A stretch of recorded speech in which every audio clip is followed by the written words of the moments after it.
Guys, let me ask you this question. Really important question. What's your story? How do you tell it?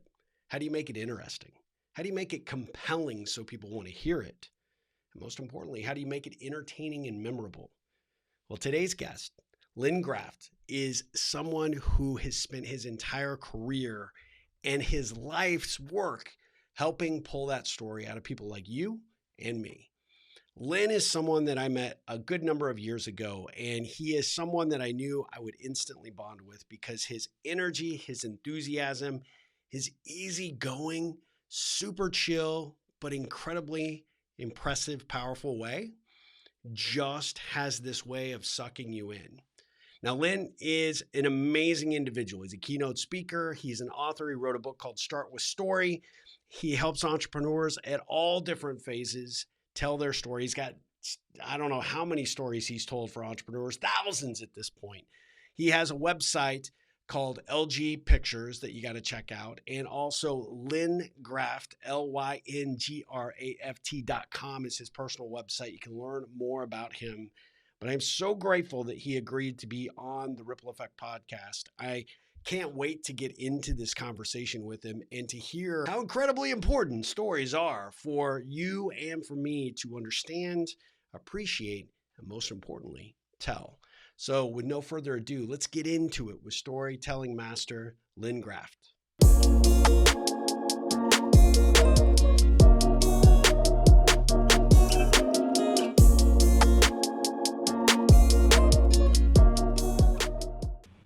Guys, I am super excited to introduce you to Lyn Graft. Lyn, how are you doing? Welcome to the Ripple Effect podcast. Steve, thanks for having me on. Really appreciate it. Another day here in Austin, paradise. Can't complain. It's a beautiful, sunny 60 degrees out there. So excited. Oh yeah, we this is the Chamber of Commerce kind of day. I mean, this is what we were longing for. Come, back in July. Yeah, it's definitely good. This is why we live here for the 2 weeks we get this out of the entire year.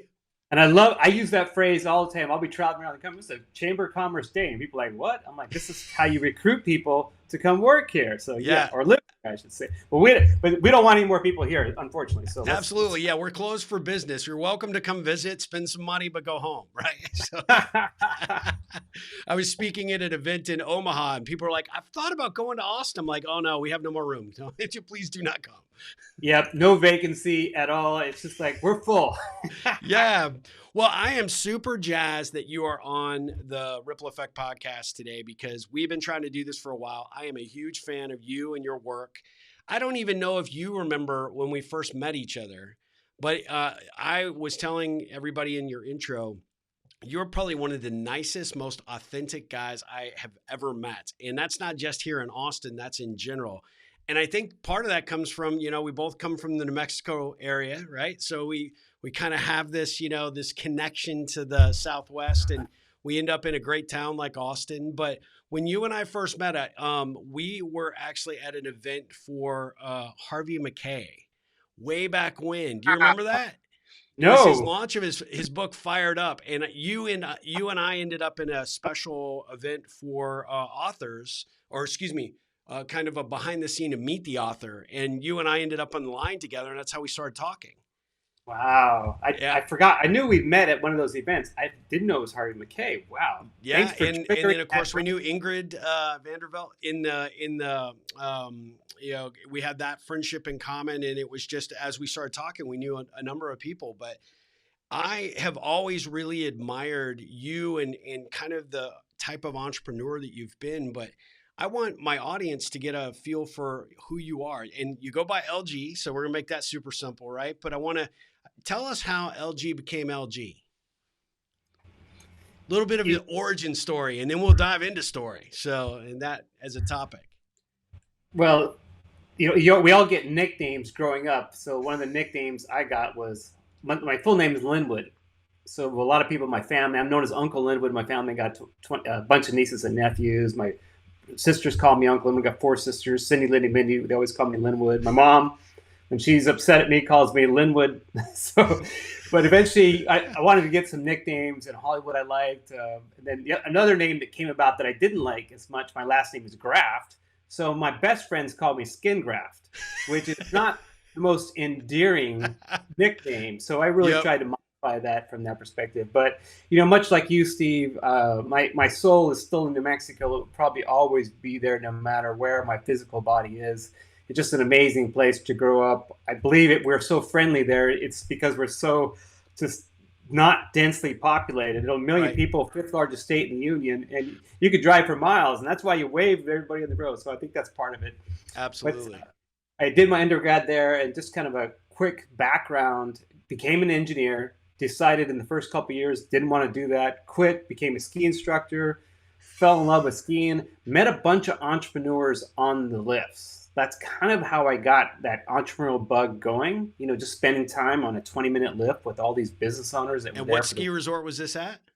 well, I taught at 4 ski areas total: Ski Patch in New Mexico, Yep. Sunrise in Arizona, Lake Tahoe, and also Breckenridge. But Oh, it was one of those things, Steve. When you're around passionate people that are doing what they love, and they happen to be business owners, I knew in that early stage of my professional career, at some point, I wanted to own my own business, and that kind of led me down that path. Eventually, I went to the University of Texas MBA program, got my MBA with a focus on entrepreneurship, worked for Sabre American Airlines, and then I had an opportunity to work for a startup. It was the first time I ever had a key to a business here in Austin. wow. To get it was that opportunity to work in a super small employee number 7. I could open the door and close it. I was always working super hard. Then my best friend Ingrid, she approached me, says, "Hey, I want to do this high tech startup, and I want you to help me." And myself, and her father became the 3 founders of that company.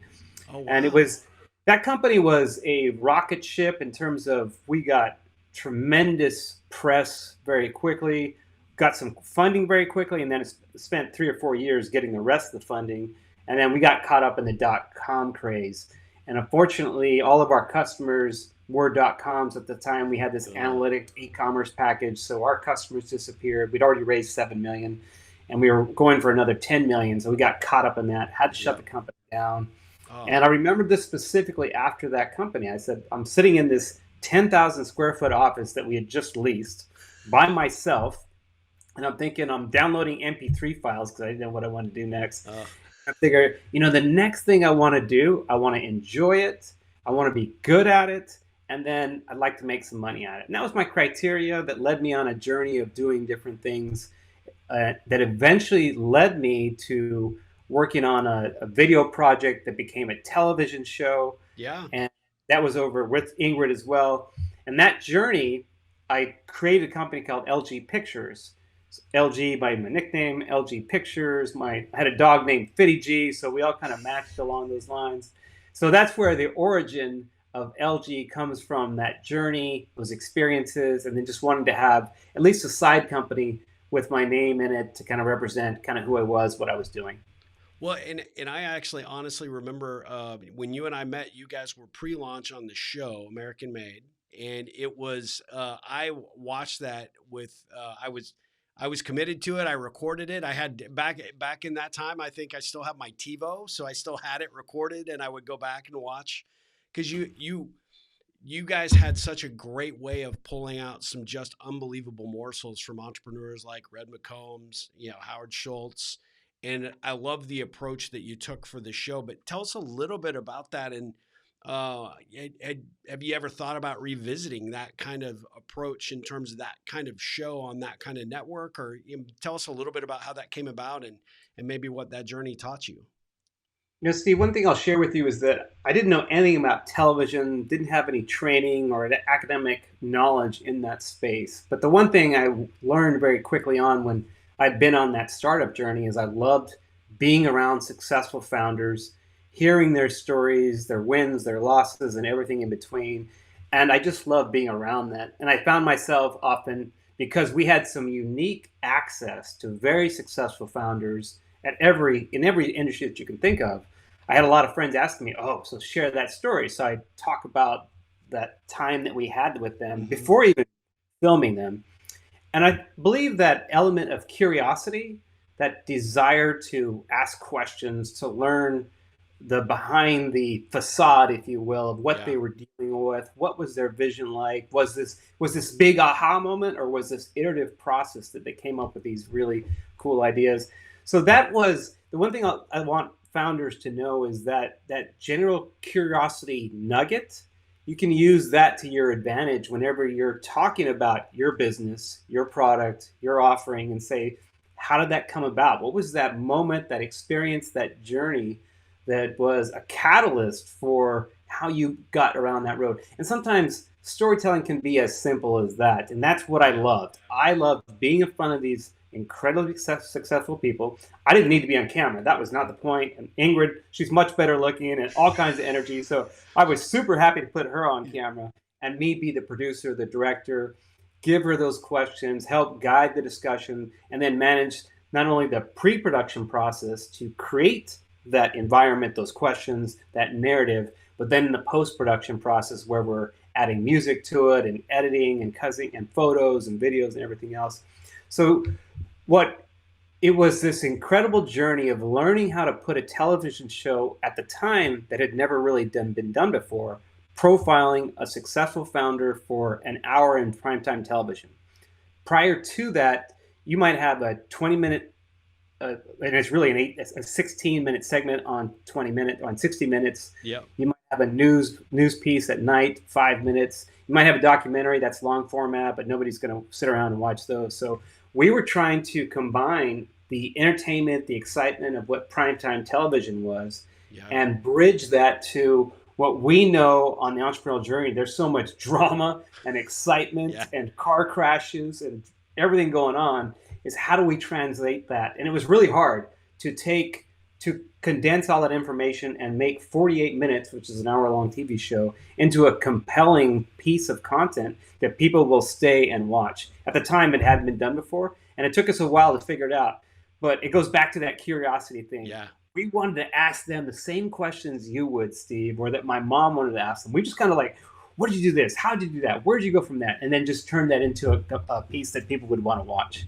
Well, and you mission accomplished, because it was a phenomenally done show. And I think about it now when I see things on like Bloomberg or any type of sort of business expose that's really trying to tell the backstory of how an entrepreneur became super successful. Somebody like a Mark Cuban or, Elon Musk. You guys were doing that ahead of the curve, right? You were doing something that, like you said, hadn't been done.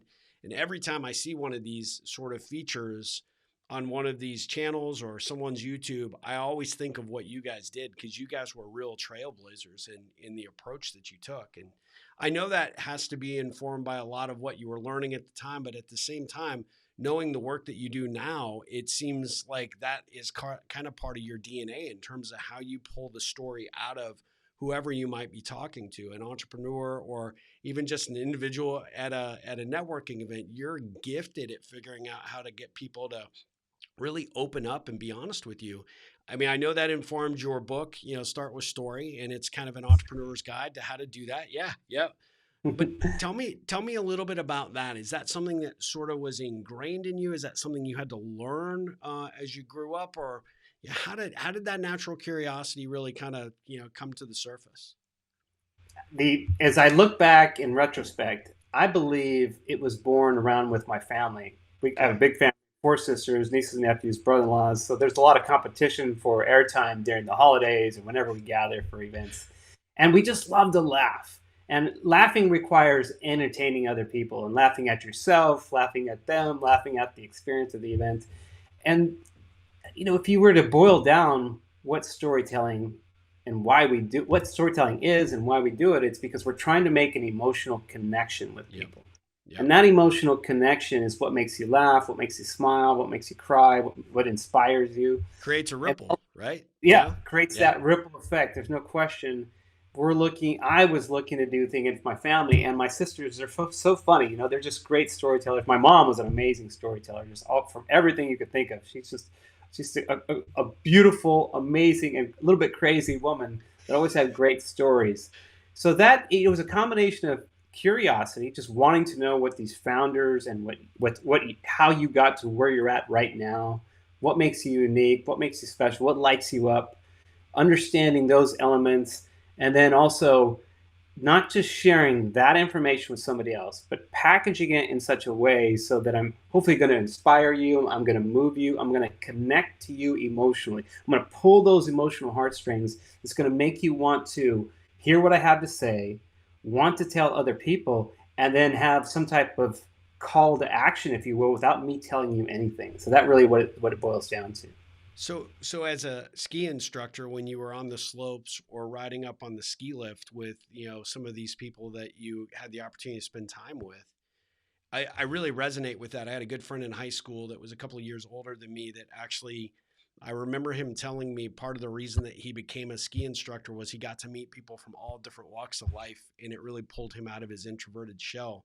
What were some of the lessons that you learned along the way as you were kind of experiencing those opportunities to have those conversations? I mean, I would think this is a pretty formative approach to, what guided your work.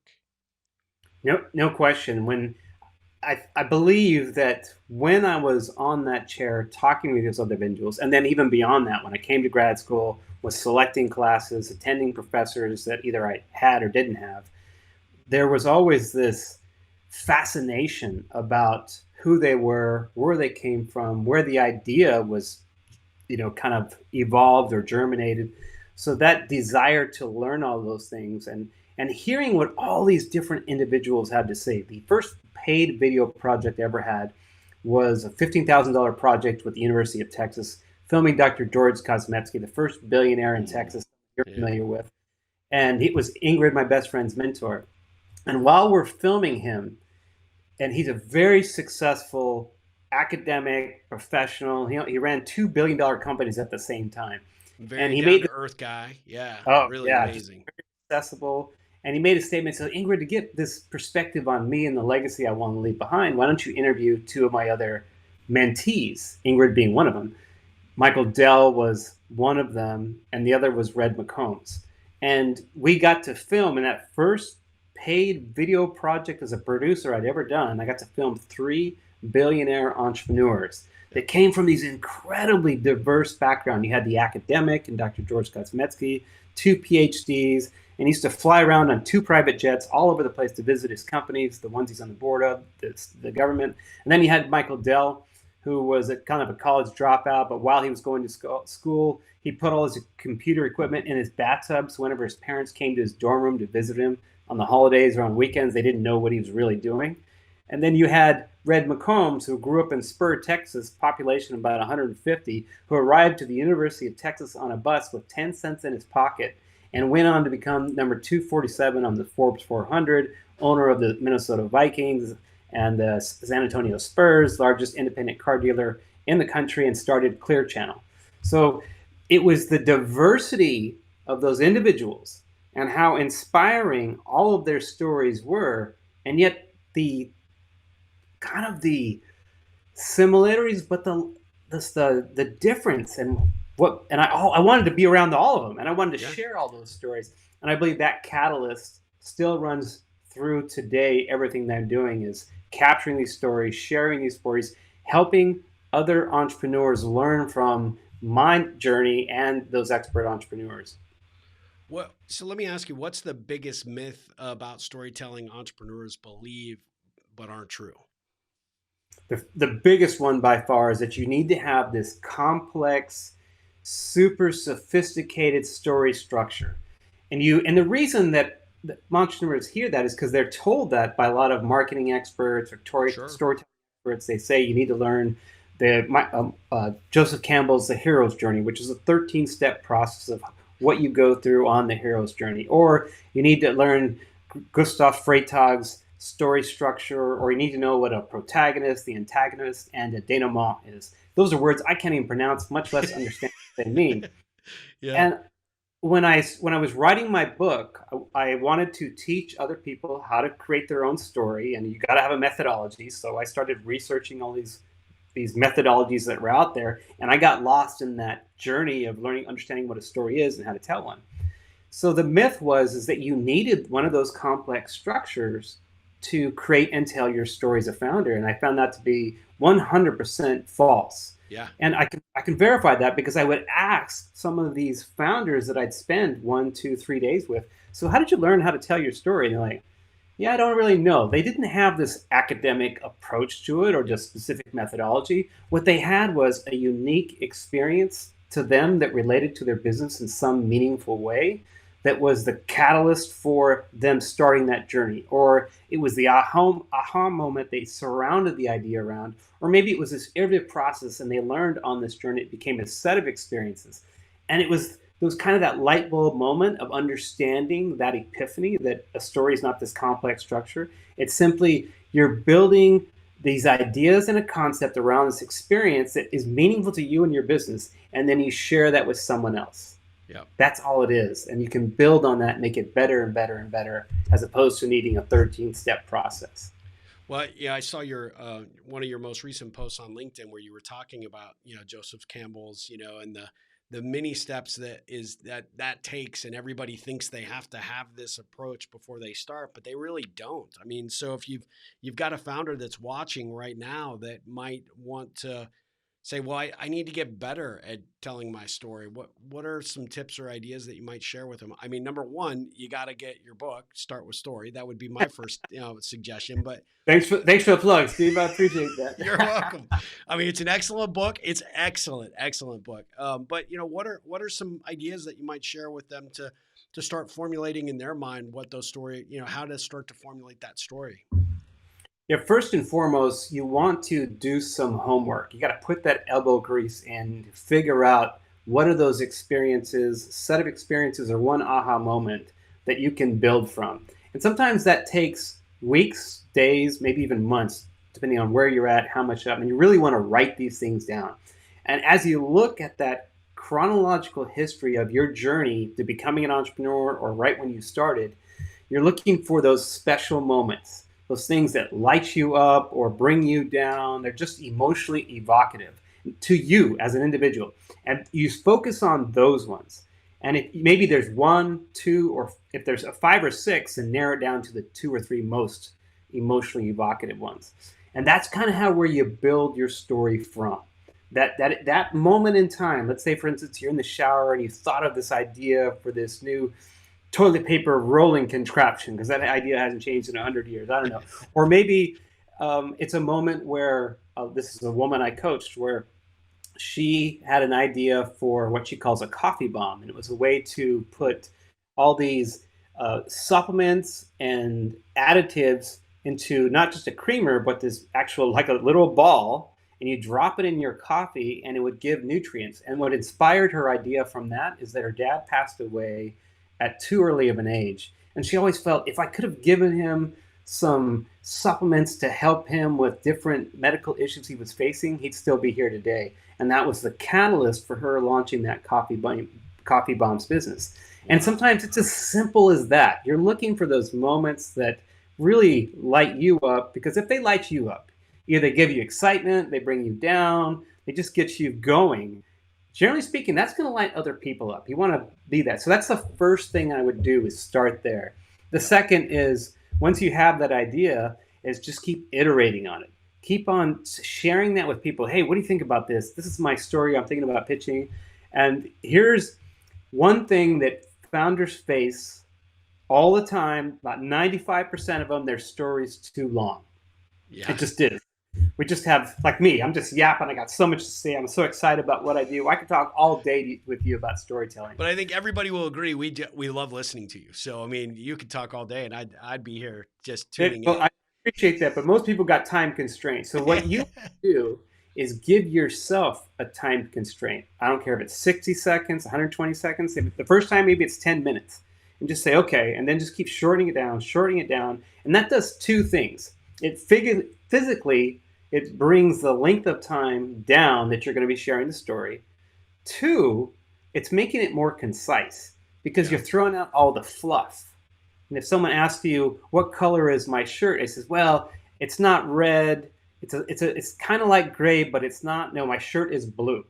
Okay. And it's a button down. So you get that, really tighten it up. And that's going to help your storytelling muscles, if you will, get better and stronger, because it's like I said, almost everybody's story is too long. and they generally get better the tighter they become. Yeah. Oh, I love that. I mean, I know that you've talked about this before in one of the videos I saw that you had made, but a lot of times people when they're focused on their story, like you said, it's almost kind of like they share too much, and it's they don't have the time constraints. But one of the ways to get really precise is what's the headline, right? What's the headline of your story? Talk a little bit about that in terms of when somebody's thinking about, okay, how am I going to tell my story as the founder of this company, or how I became an entrepreneur, or get to this, this big thing that you want to share. Even as I was thinking about prepping for this interview today, even how you tell your story in an interview when you're looking for a new role or job. You bet. And the way I like to think about it is, think of a hook that is going to draw that person in. And you need to have a hook as a headline, an opening line, and the objective of that hook is to get them to listen to what you have to say. You're not saying everything. And there's an old copywriting rule. The first line is to get them to read the second line. The second line is to get them to read the third line. So you want your hook to, first and foremost, grab their attention. Because if you don't grab their attention, Steve, it's done. You're not going to have a high probability of having a successful story, because they're not going to be listening to you the rest of the time. So you really got to hook them in. And we're talking 7 seconds if it's super short, 30 seconds if you have more time. And 30 seconds being, if you have a 5-minute pitch, you got about 20, 30 seconds to draw them in. If you're in an elevator, you got 3 to 4 seconds. If you're in a conversation, you got 7 to 15 seconds. So those are some time frames that hook really has to draw them in.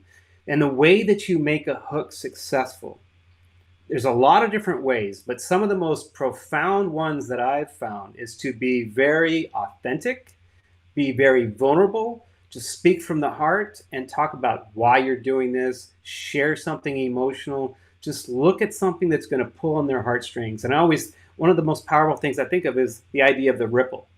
I remember specifically when you came up with that idea for the name. I don't know if it's your book or a business at the time years ago. It's like, man, I love that. Because in my life, what I'm trying to do is create a ripple effect that's not just going to impact you, it's everybody around you. And I'm really striking for that. So the way I might, if I was in your shoes, is like, I'm here to talk to you guys today because I want to create a ripple effect in your life and everybody around you's life by the content I have to bring to you today. So that's what you're looking for. Something that's going to go, wow, okay, I'll listen attention. to the second. Yeah, I'll pay attention. You got me. So that's where I'd focus on, is those initial few words, few seconds to draw them in so they want to hear more. So let me test that theory, if you don't mind. So storytelling master, LG, gets in the snack business. What's the story? That's a good one. All right. There's a lot of ways I could frame this, so I'm going to just pick one out of the air. Perfect. I was looking for a new calling in my life. And I ran into a guy at a PaleoFX conference where I was speaking at. He was giving away some free food, and I had my book I had just spoken on. And I said, hey, I'll trade you some trail mix for a book. And so what I'm using is kind of this emotional desire. I'm looking for something new in my life. And we all know what that's like, no matter what point in life, or business, personal, doesn't matter. And then I'm going to talk about a PaleoFX, which is this. It was actually the conference it's at. You may or may not know what PaleoFX is, but it sounds kind of interesting. See what that is. Yeah. And then I'll say something. I'm speaking. I have my book, and he's guys got some food. And I tell him I'm swapping. So it's kind of fascinating. Big trade, yes. Yeah, big trade is that, and a trail mix, a book. You were speaking the paleo. So what you're looking to do, it's not always just emotional. Curiosity, as we go back to earlier, is one of the most powerful human habits that we have, or just desires. We all are very curious. It's why cliffhangers work so well. It's why facts work so well. So as an example, did you know that, let's see, what is the stat? I can't remember. People are 55% more likely to buy your product if you share it with a story. Mm-hmm. Right? So there's a stat I'm throwing at you. You're like, oh, okay. maybe I should learn about my story because it increases the probability someone's going to buy from me by 55%. So you're looking for elements like that. So it doesn't have to be emotional; it can just be fascinating. Wow, okay, let's hear more. Or like I'll give you another idea that you could do from a hook, and this could relate to your business or not. Did you know that birds navigate from the magnetic fields of the Earth? That's how they're able to travel 10,000 miles across the world. You're like, whoa, that's fascinating. I don't know where that's going, but maybe it's a planet Earth type of concept. But I don't care. Let me hear what else he has to say. So those are the ways you kind of draw that mind in or pull on those heartstrings to keep them wanting more. I love it. That's excellent. Well, since we touched on it, tell us about that venture into, or the organic trail mix, and how you were looking for something different and you landed on something different. Yeah, it was fascinating. I've been mentoring CPG, consumer packaged goods companies at that time for 5 or 6 years. And I decided, I don't want to do a CPG company. It's too hard. Yeah. Crazy business, very competitive. The margins, you have to sell a lot of what you make to make any money. I'm like, yeah. But then I met this guy at that conference. He happened to be a ski instructor and a professional skier. Just a There's great your connection point right there. Boom. Yeah. Yeah. I love it. And then while I'm talking to him, so he gave me his tube, and I'm just kind of eating out of it. I'm like, to myself, I'm like, this is really good. Keep talking, man, this is really good. And I stopped. I'm like, wait a second, what did you put in this? It's like crack. This is the best trail mix I've ever had. And he goes, well, I'm glad you asked. And he just goes off, man. He just started telling me about his backstory. This is a 2-hour conversation that we ended up paying for. But it was not only was an amazing product, a great guy, there was instant trust and just an authenticity about him, our commonalities in the outdoors and everything else. And it was a very healthy product at the time. That's why I was at a Paleo FX conference in the first place to speak, because I love healthy foods, healthy habits, working out. But it was the fact that he was really set on this mission for sustainability. So all of our packaging is plastic free, it's reusable, it's refillable, and we're one of the only plastic free brands in the space, which 97% of all the consumer packaged goods companies out there, snack brands, use single-use plastic. So here he'd come along and used, not only is it plastic free, it's reusable, refillable up to a year. So you're using less materials and you're using materials that do no harm to the planet. So it was those combination of factors of a great product that was good for you and it did no harm to the planet. I was like, wow. So I started working with him, started helping him. And over time, we struck a deal where I became an equity partner. And now I own part owner in the company with him. And it's part of my mission now is to get a product like this out there on the market. Yeah. Well, I mean, you guys have done a phenomenal job. I actually have a friend that was in Florida and he was showing a Instagram video, as he likes to do, because he's very much into clean eating. And he happened to show one of your products. And I said, I know, one of the, guys that's involved in that. And he thought that was just so cool. So one of these days when he's in Austin, we're going to have to get together and, swap some stories. You would love him. But, I mentioned the word connection points. For me, I talk about connection points as the things that make people unique and interesting to you, right? It's different than their job title, their job responsibility, or what you pick up on the normal questions you might ask relative to networking, right? And that's part of what we do with the Ripple, which is leverage questions, because we do these Ripple connection questions that are really designed to actually help you go deep quick, because deep is where the good stuff is, right? That's the magic. And it's very relevant to the aspects of a story, because the connection points that you guys had just in that story you shared about how you discovered the product and how you got involved and engaged, you see it, because even emotionally, even though we're doing this over, sort of electronic means, your face just lights up when you're telling that story and you're enthusiastic and you're excited about it. You radiate that, right? So when you get somebody to tell their story, that's where you can really learn to build connection. And so I'm curious, as it relates to my kind of concept of connection point being these little bite-sized morsels of information that you pick up about people, and those become your sort of foundation for building the relationship with them.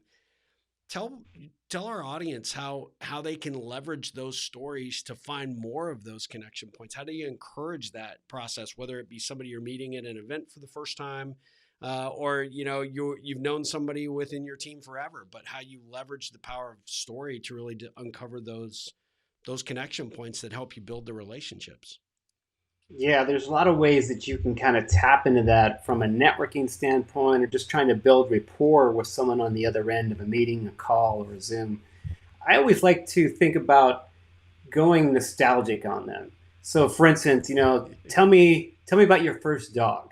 So, hopefully, if you've owned a dog, everybody remembers their first dog. And like, if you ask me my first dog, his name was Mayday, right? And I never forget that dog. It was it didn't mind you at all, but man, it just made me laugh and smile. And as you think back, and you can see what happens is you'll see it in their eyes. People will look up because they're accessing different parts of their brain relative to that particular memory or feeling. And that triggers different emotions. Yeah. But Steve, the reason we tell stories, it goes back to trying to make an emotional connection.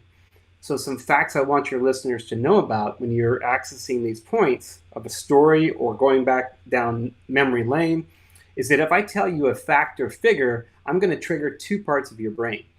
But if I tell you the same fact or figure embedded in a compelling story, I'm going to trigger 6 to 7 parts of the brain. Wow. So what happens is when you are tapping into those emotional elements, whether you sharing it and your eyes light up, or you ask them a question that takes them down memory lane and their eyes light up, you're triggering different chemicals in their brain that go to their body, and they start feeling what you're talking about. Not just hearing, not just seeing, but they're feeling it internally. And there's this really cool thing, Steve. Whenever you ask somebody about a emotional question about your dog, your first kiss, or tell me about the worst failure you've had professionally.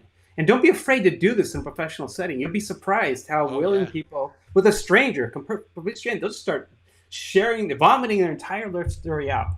But what's fascinating, what I've learned talking to neuroscientists and other people in the medical community and then the research community, is that if I share a compelling story with you and all those chemicals start getting released, one of them is called oxytocin.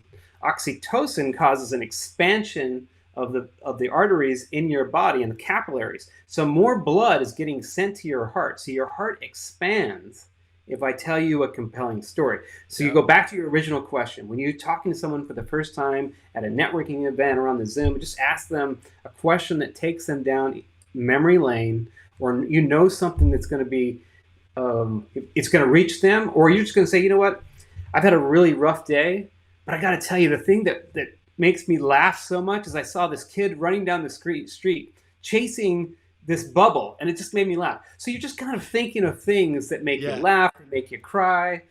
That's how you access those emotions in other people that relate directly to storytelling. Well, let's see if we could put that to the test. I'm going to ask you a couple of Ripple Connection questions if you're okay with that. Look at this, man. I'm getting grilled today. I love it. What is the best piece of advice you've received, and how have you used it?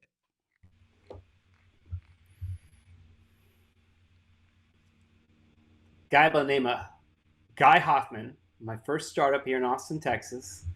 And we're sitting here, we're getting Ingrid and myself, we're working on our business. And we were just these bright-eyed, bushy-tailed founders that figured we were going to raise $1 million because we'd read about it in some newspaper or magazine. Super easy. And he looks at me and he goes, "You don't know what you don't know, Lyn." And I'm like, huh? So he said it louder and slower. He goes, "You don't know what you don't know." And I was like, I don't get it. What do you mean I don't know what I know? And he says, you're at a point in your life where I love it. There's optimism, but you can't even see, you don't even understand the things that you don't know right now. And that's a good thing because it's allowing you to go blindly into the night and try to achieve these impossible objectives.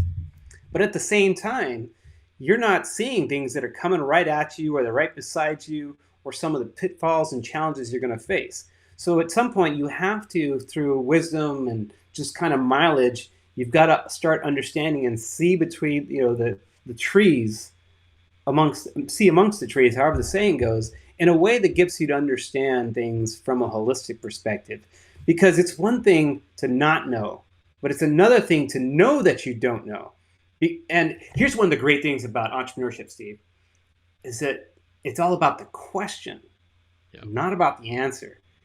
The answer's out there, but if you don't know what the question is, you'll never really find it. So it's all about thinking about the question. So if you don't know, just ask a lot of questions, and Yeah. that will help you on that process. I love that. That's fantastic. Well, I mean, it was as if you were in my head because I was going to ask you a question, but I'm going to change it a little bit because I want to maybe put a different stint on this. But, at the end of the day, what is one of the most challenging things about being an entrepreneur from your perspective? It's a blessing and a curse. One of the most challenging things about being a founder is that nobody's there to tell you what to do. So you get to pursue whatever path you want, make the decisions in any way, shape, or form that you decide, and you get to stop or go based on how you feel.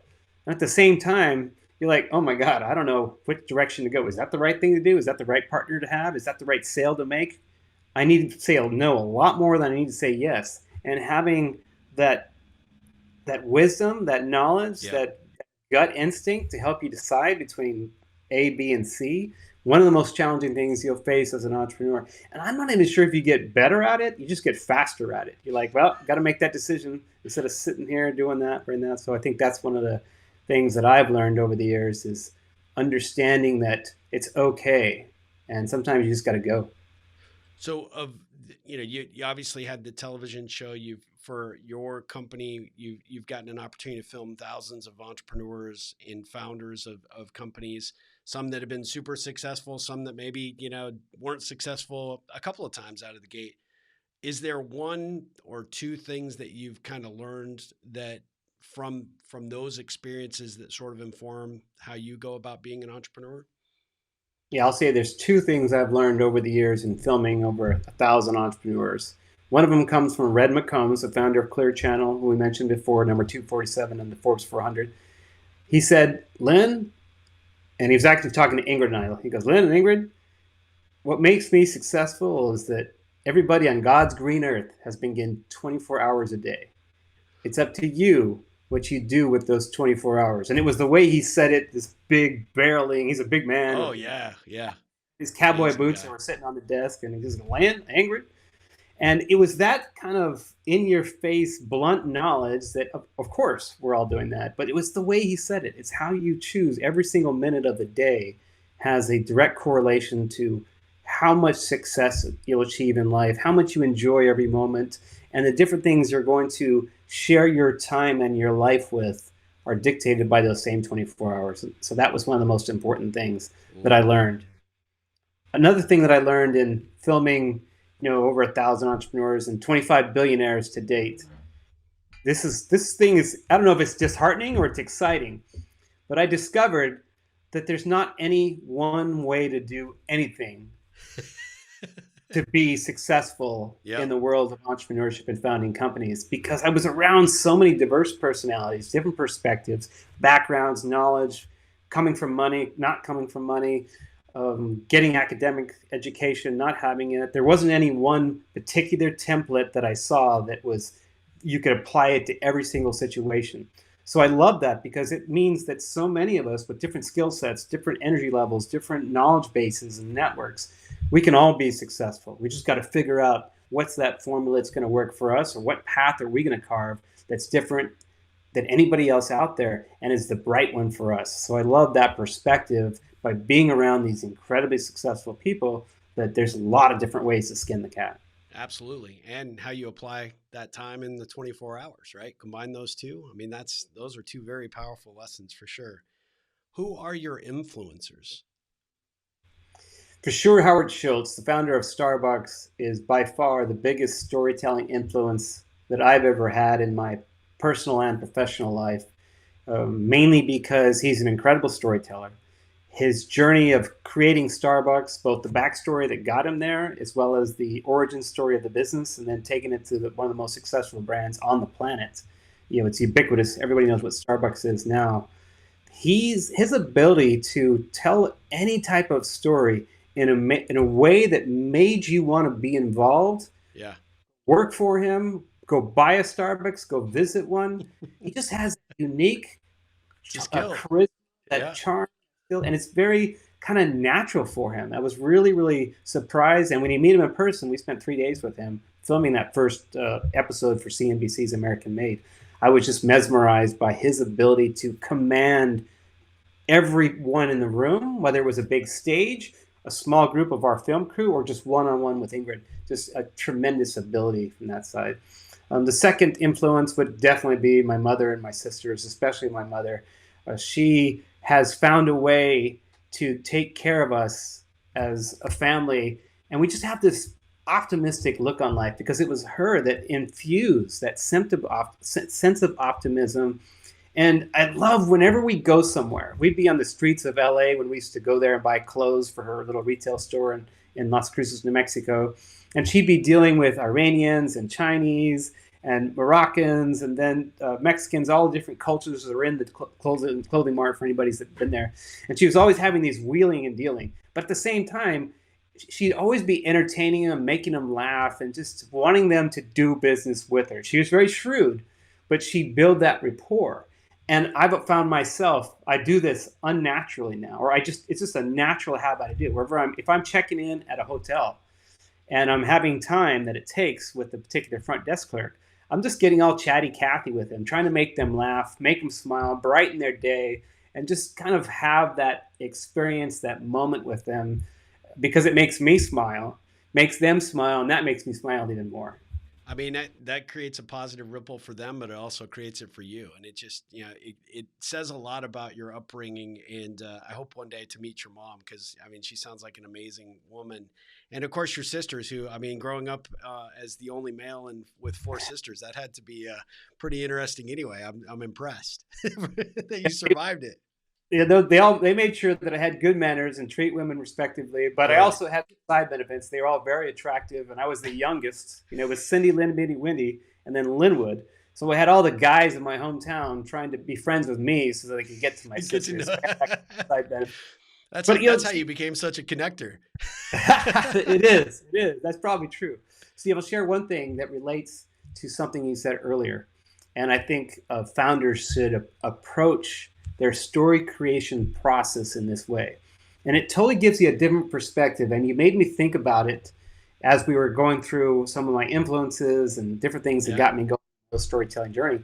And I kind of learned this indirectly over the years, is that if you approach your story creation process and the storytelling process as if you're giving a gift to someone, you come up with a great, compelling, emotionally evocative story, it's your opportunity to gift that to somebody else. And if your story is that good, it goes back to why I still to this day remember when he told me the name Ripple. If you tell a great, compelling story, there's a high probability they're going to share that with somebody they know. And it just kind of travels with that next person onto the next person. And that could be, maybe it's a product that has health benefits, or maybe it's a product that helps you sleep better, or it's a book that's going to help you with your story, or a book that's going to help you network more. That's how you want to think about your story. Work on it in this way, as if you're wrapping a present for someone to be gifted to. They unwrap that present and they keep it in their heart for years to come. That's such a genius way to get people to think about that. I love that. That is fantastic. Thank you for sharing that, for sure. Let me just wrap up with 2 final questions, because you've just been amazingly generous with your time, which I so appreciate. What does the ripple effect mean to you? The ripple effect is this kind of exponential lever, if you will. Because if you think about our lives, we all have a unique opportunity to touch individuals all around us, our friends, our family, our cohorts, our professional network, kind of our community network, if you will. And to me, Ripple is about sharing something with them. That could be a story, it could be taken in action, it could be literally opening a door for someone. It goes back to making folks smile. You want something that's going to travel beyond your circumference that you can touch. So one of the most powerful things about a story, it's contagious. If you have an entertaining story, an emotional story, it tells one person, they want to tell the next person, one person. And an act of kindness, a great, compelling story, a sharing of powerful knowledge or inside information that's going to help someone, legally, of course. if you can do that, you have this opportunity to leave a legacy, even if it's only 1 or 2 person deep, and maybe it's only a fleeting a couple days. But people don't forget that. As Maya Angelou once said, people may forget what you did for them, but they'll never forget how you made them feel. Yeah. And to me, the core of a great story, the essence of building, facilitating, and creating a ripple is leaving that dent in the emotional universe that people never want to forget. Yeah, well, you are successful at that, my friend. I tell you, you made a dent in my universe a long time ago. I'm so grateful that we are friends. So let me ask you this final question. What ripple can I be creating for you? I'll tell you one thing I'm really trying to do. So now this trail mix has become my bread and butter. This is what I'm doing. I put my passion, probably about 70% of my time. I launched an online course, so you can buy the book. I've also got a free TikTok account that you can watch a lot of these nuggets I'm sharing in there, and 20-second things. They'll be in the show notes, I assume. Yes. So those are free. The book is about $15. Buy that on Amazon. That link will be there. And then I've got an online course. If you really want to dive into how to create a great, compelling story that's going to help you drive sales, get more press, maybe raise capital, that's the type of online course you want to dive into. And it's called Create, as in create your story from scratch. Yep. And those are the 3 things. If anybody you know that needs it can benefit from my free stuff or some of the paid stuff, I'd appreciate you or anyone watching this sharing that. Absolutely. That will be in our show notes. I encourage everybody to go check that out, whether you are watching this on YouTube, which I hope you are. And if you're listening to this, I hope you go over to the YouTube channel so you can see Lyn and just the amazing energy he brings to this interview. It's been incredible, but we'll have the links in the show notes on YouTube for sure, and hopefully any of the other podcast platforms that carry those show notes. But we'll have those links on there Steve, for sure. One thing, if you want an incredible, organic, gluten-free, grain-free snacks, SHARE Snacks, SHARSNACKS.com.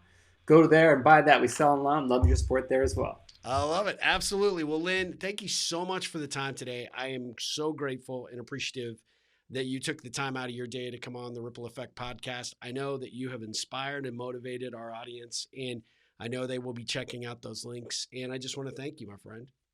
I appreciate you, Steve, the entire audience, and I hope all the rest of you go out there and create a ripple for every person around you. Absolutely. Well, guys, we'll be back with another episode. Thank you so much, Lyn, with another episode of the Ripple Effect podcast very, very soon. But until then, Lyn, ripple on. All right, buddy. All right.